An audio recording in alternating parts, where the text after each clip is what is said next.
ఒక నమ్మకం పెట్టి మేము ఒకటే చెప్పాము ఎన్నికల్లో, ప్రజలు గెలవాలి, రాష్ట్రం నిలబడాలి. ప్రజలు గెలిచారు, గెలవడానికి దోహదం చేశారు, ఒక హిస్టారికల్ తీర్పు ఇచ్చారు. రాష్ట్రం నిలబెట్టడం ఇప్పుడు అందరి బాధ్యత.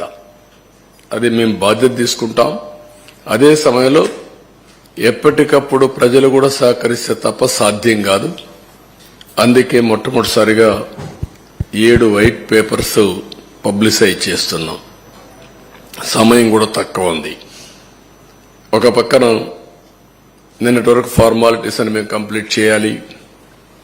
అది అయిన తర్వాత కేంద్రంలో బడ్జెట్ పెడుతున్నారు, ఇక్కడ బడ్జెట్ పెట్టాలి.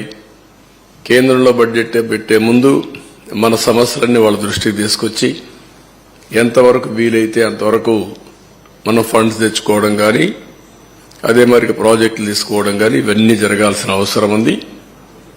అందుకే ఒక 20-25 రోజుల్లో 7 పేపర్లు కూడా చర్చలన్నీ కంప్లీట్ చేసి మళ్లీ మేము అసెంబ్లీ సమావేశాలు పెట్టుకుని బడ్జెట్ కూడా ప్రవేశపెట్టాల్సిన అవసరం ఉంది. లేకపోతే మళ్లీ ఒక సంవత్సరం మనకు ఒక కన్ఫ్యూజన్ లో పోయే పరిస్థితి వస్తుంది. అందుకే మేము 7 సబ్జెక్ట్స్ కూడా మీకు ఒక ఐడియా ఉంది. మేము కూడా టైం టేబుల్ ఇస్తాం. దీనిపైన తరోగా చర్చ చేస్తాం. చర్చ చేసిన తర్వాత ప్రజలందరూ ఇచ్చిన సజెషన్స్ కూడా తీసుకొని వెబ్సైట్స్ అన్ని, ఇప్పుడు ఇరిగేషన్ ఉంది, ఈ ఇరిగేషన్ ఒక వెబ్సైట్ ఓపెన్ చేస్తాం. టోటల్ డాక్యుమెంట్స్ అన్ని అందులో పెడతాం. ఎందుకంటే ఒక అలవాటు అయిపోయింది, ఏది చేసినా ఎదురుదాడి చేయడం. ఒక మీడియాలో ఇదే పనిగా వాళ్లకు క్రెడిబిలిటీ లేకపోయినా, విశ్వసనీయత లేకపోయినా చెప్పిన తప్పులే 100 సార్లు చెప్పి ప్రజలను నమ్మించే ప్రయత్నం చేయడం. దానికి చెక్ పెట్టాల్సిన అవసరం ఉంది. దానికోసమే ఈరోజు మా ప్రయత్నం. తప్పకుండా ఎప్పటికప్పుడు వాళ్ళు చెప్పినట్టన్నిటికీ కూడా ప్రజలే సమాధానం చెప్పే విధంగా ప్రజా చైతన్యాన్ని తీసుకొస్తాం. ఇప్పుడు ఫస్ట్ తీసుకున్న పేపర్ మేము చూస్తే 2 భాగాలున్నాయి. కానీ మొదటి భాగం పోలవరం, రెండవది ఇరిగేషన్ ప్రాజెక్ట్స్, సాగునీటి ప్రాజెక్టులు. ఈరోజు మేము సాగునీటి ప్రాజెక్టులు తీసుకోవడం లేదు. ఆంధ్రప్రదేశ్ రాష్ట్రానికి సాగునీటి ప్రాజెక్టుల అవసరం చాలా. రాష్ట్ర అభివృద్ధికి జీవనాడి పోలవరం. రాష్ట్రానికి 2 ప్రధానమైనటువంటి ప్రాజెక్టులు, ఒకటి అమరావతి, ఒకటి పోలవరం. 2 కూడా 2 కళ్ళు లాంటివి. ఈ 2 ప్రాజెక్టులు కానీ మనం పూర్తి చేసుకుంటే విభజనలో జరిగిన అన్యాయాన్ని కానీ, మనం ఏ విధంగా నష్టపోయామో ఆ నష్టాన్ని పూడ్చుకునే అవకాశం ఉంటుంది. పోలవరం ప్రాజెక్టు కూడా విభజన చట్టంలో నేషనల్ ప్రాజెక్టు చేసి కేంద్రం నిధులు ఇవ్వడానికి ముందుకు వచ్చినటువంటి ప్రాజెక్ట్ ఇది. నదుల అనుసంధానానికి గుండె పోలవరం. ఇటువంటి పోలవరానికి జగన్ ఒక శాపంగా మారాడు. ఏ విధంగా శాపంగా మారాడు? ఏ విధంగా ఒక క్షమించరాని నేరం, జాతికి జరిగిన విద్రోహం. దీన్ని ఎవరైనా సరే రాజకీయాలకు అతీతంగా, కులాలకు అతీతంగా, మతాలకు అతీతంగా, ప్రాంతాలకు అతీతంగా నిర్మోహమాటంగా ఖండించాల్సిన అవసరం ఉంది, నిలదీయవలసిన అవసరం ఉంది. రాష్ట్రాన్ని నాశనం చేసే హక్కు ఎవరికీ లేదు. చేత కాకపోతే ఇంట్లో ఉండొచ్చు, కానీ ఒక మభ్య పెట్టి పదవి పొంది తద్వారా మోసం చేయడం చాలా దారుణం. ఆ విషయం నేను మీ ద్వారా ప్రజల దృష్టి తీసుకొస్తున్నాను. నెక్స్ట్, ఆంధ్రప్రదేశ్ వ్యవసాయ రాష్ట్రం. దక్షిణ భారతదేశంలో నీళ్లుండే ఏకైక నది గోదావరి. మనం లోయర్ రైపేరియన్ కింది రాష్ట్రంలో ఉన్నాం.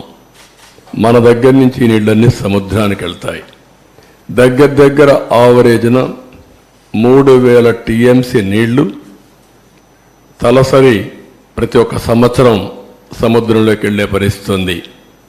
ఈ నీళ్లన్నీ కానీ ఉపయోగించుకుంటే రాష్ట్రాన్ని కరువు రహిత రాష్ట్రంగా, డ్రౌట్ ప్రూఫ్ స్టేట్గా చేసేందుకు అవకాశం ఉంది.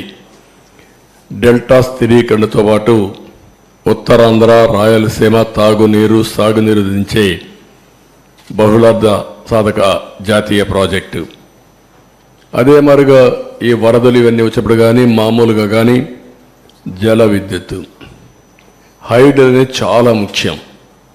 ఇప్పుడు సోలార్ విండ్ వచ్చింది, సోలార్ డే టైం వస్తుంది, విండ్ నైట్ ఈవినింగ్ టైం వస్తుంది. మిగిలిన గ్యాప్ ఏదైతే మనకు కొన్నిసార్లు కరెంటు కొరత ఉంటుంది, పీక్ లోడ్ ఫ్యాక్టర్, అప్పుడు ఈ హైడ్రో ఉంటే ఎప్పుడైనా ఆన్ చేసుకో. ఈ ప్రాజెక్ట్ని ఆ రోజు బైఫర్కేషన్ యాక్ట్లో పెట్టారు, కానీ ముంపుకు గురయ్యే 7 మండలాలు తెలంగాణలో పెట్టారు. నేను ముఖ్యమంత్రిగా ఎన్నికయ్యాను, ఢిల్లీకి వెళ్ళాను. ఆ రోజు కూడా ఎన్డీఏతో పొత్తుంది. ఢిల్లీకి వెళ్తానే నేను ఒకసారి నా అనుభవంతో, ఎందుకంటే అపోజిషన్గా నేను ఫైట్ చేశాను, అనుభవం ఉంది ఇరిగేషన్లో. ఎప్పుడు నేను ముఖ్యమంత్రిగా, అప్పటికే 9 ఏళ్ళు నేను ముఖ్యమంత్రిగా ఉన్నాను, నాకు ఒక ఐడియా ఉంది. మొత్తం స్టడీ చేశాను. స్టడీ చేస్తే ఆ 7 మండలాలు కానీ ముంపుకు గురయ్యే మండలాలు ఇక్కడ ఇవ్వకపోతే, వాళ్ళు అడ్డం పెడితే ఇంకా చరిత్ర ప్రాజెక్ట్ అంతా ఎప్పటికీ పూర్తి కాదు. ఆ రోజు నేను ఇవన్నీ ఆలోచించి ఎట్టి పరిస్థితిలో ఒకటే కోరాను.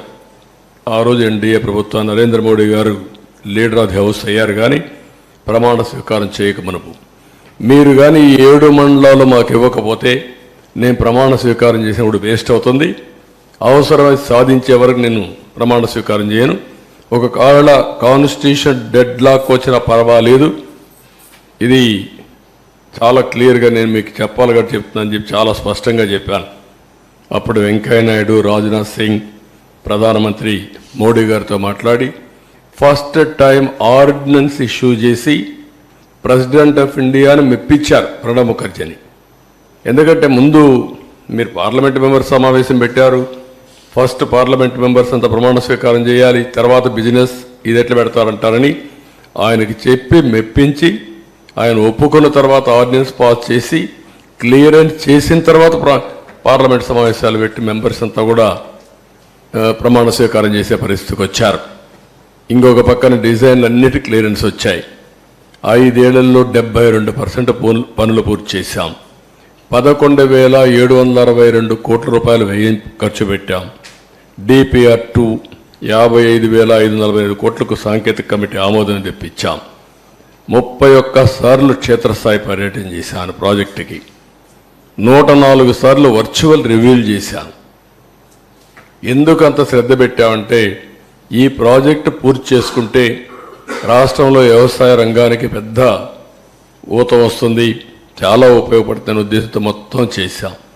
ఇంకొక పక్కన అప్పటి వరకు ఉన్నటువంటి అన్ని పెండింగ్ అంతా కూడా క్లియర్ చేశాం.